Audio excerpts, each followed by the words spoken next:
Civil softwares drafting interior design analysis எல்லாமே online classes எடுத்துட்டு இருக்கோம். உங்களுக்கு சாஃப்ட்வேர்ஸ் ஏதாவது தேவைப்படுது அப்படின்னா ஸ்க்ரீனில் தெரியுற நம்பருக்கு கான்டாக்ட் பண்ணுங்க. Hello friends, welcome back to civil Tamil.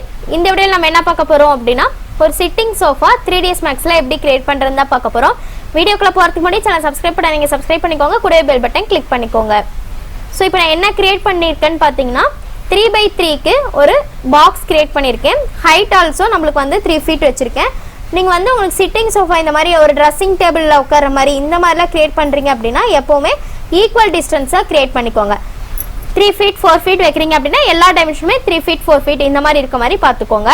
இப்போ நான் வந்து பாக்ஸ் கிரியேட் பண்ணிவிட்டு 4 செக்மெண்ட்ஸ் கொடுத்துருக்கேன். நம்ம பாக்ஸ் கிரியேட் பண்ணும்போது செக்மெண்ட்ஸ் கொடுப்போம் இல்லையா, அதில் ஹைட்டு வித்து லென்த்து மூணுமே பார்த்தீங்க அப்படின்னா நான் வந்து 4 செக்மெண்ட்ஸ் கொடுத்துருக்கேன். உங்களுக்கு அதிகமாக தேவைப்படுது அப்படின்னா அதிகமாக கூட கொடுத்துக்கோங்க. அதுக்கப்புறம் பார்த்தீங்க அப்படின்னா நம்மளுடைய கன்வெர்ட் டு எடிட்டபிள் பாலி இருக்குது பார்த்தீங்களா, அதை கன்வெர்ட் பண்ணிவிட்டு நான் வெர்டெக்ஸ் சூஸ் பண்ணிவிட்டு ஒன்று விட்டு ஒன்று சூஸ் பண்ணியிருக்கேன். இப்போ இந்த டாட் இருக்குது அப்படின்னா இதை செலக்ட் பண்ணிவிட்டு ஒரு வெர்டெக்ஸ் விட்டு இன்னொரு வெர்டெக்ஸ் இந்த மாதிரி எல்லா சைடுமே நான் செலக்ட் பண்ணியிருக்கேன். ஃப்ரண்ட்டு அதாவது இந்த 4 side plus top and then bottom. ஓகேங்களா, இது எல்லாமே செலக்ட் பண்ணக்கப்புறம் நம்ம என்ன பண்ணணும்னா இதை வந்து கனெக்ட் பண்ணணும். இப்போ என்ன பண்ணுறேன் அப்படின்னா இந்த இடத்துல கனெக்ட்னு ஒரு ஆப்ஷன் இருக்குது. ஸோ இந்த கனெக்ட் கொடுத்துட்டு நான் அந்த வெர்டெக்ஸ் எல்லாத்தையுமே கனெக்ட் பண்ணிக்கிட்டேன். நீங்கள் கனெக்ட் கொடுக்கும்போது எந்த வெர்டெக்ஸ் சூஸ் பண்ணுறீங்களோ அது மட்டும் தான் உங்களுக்கு கனெக்ட் ஆகும். இப்போ கனெக்ட் பண்ணிவிட்டு என்ன பண்ணுறேன் அப்படின்னா எக்ஸ்ட்ரூடன் இருக்கு இல்லையா, அந்த இடத்துல எக்ஸ்ட்ரூட்னு ஒரு ஆப்ஷன் இருக்கும். அதை கிளிக் பண்ணீங்க அப்படின்னா அந்த வெர்டெக்ஸ் மட்டும் வெளியில் வரும். நீங்கள் வந்து மைனஸ் வேல்யூ கொடுத்தீங்க அப்படின்னா இந்த மாதிரி உள்ளே போயிடும். ஓகேங்களா, நீங்கள் வேல்யூ கொடுத்துக்கலாம். இல்லை அப்படின்னா நீங்கள் என்ன பண்ணலான்னா டவுன் ஏரோ அப் ஏரோ இருக்குது பார்த்தீங்களா, அதை வச்சு அட்ஜஸ்ட் பண்ணிக்கலாம்.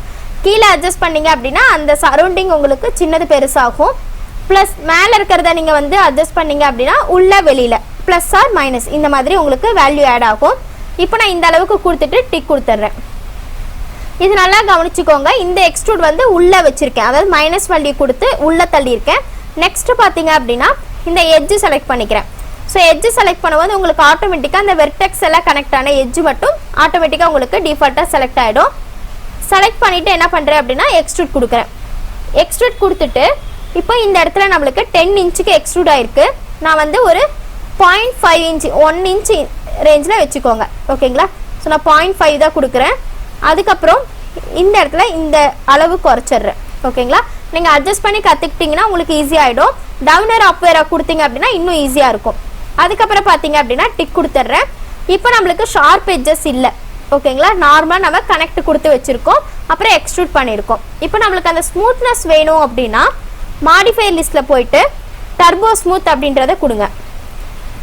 டர்போ ஸ்மூத் கொடுத்தீங்க அப்படின்னா உங்களுக்கு இந்த அளவுக்கு அந்த ஒரு ரியலிஸ்டிக் லுக் கிடைச்சிரும். ஓகேங்களா, நீங்கள் இட்ரேஷன் இன்னும் கொஞ்சம் அதிகப்படுத்தினீங்க அப்படின்னா இன்னும் கொஞ்சம் ஸ்மூத்னஸ் அதிகமாக கிடைக்கும். ஓகேங்களா, இப்போ ரொட்டேட் பண்ணி பார்க்கும்போது உங்களுக்கு அந்த ரியலிஸ்டிக் வியூ கிடைச்சிரும். நீங்கள் செக்மெண்ட்ஸ் இன்னும் அதிகமாக கொடுத்தீங்கன்னா இந்த வியூ இன்னும் கொஞ்சம் உங்களுக்கு ரியலிஸ்டிக்காக இருக்கும். ஓகேங்களா, உங்களுக்கு டாப் வியூவில் பார்த்தீங்க அப்படின்னா நல்லாவே தெரியும்.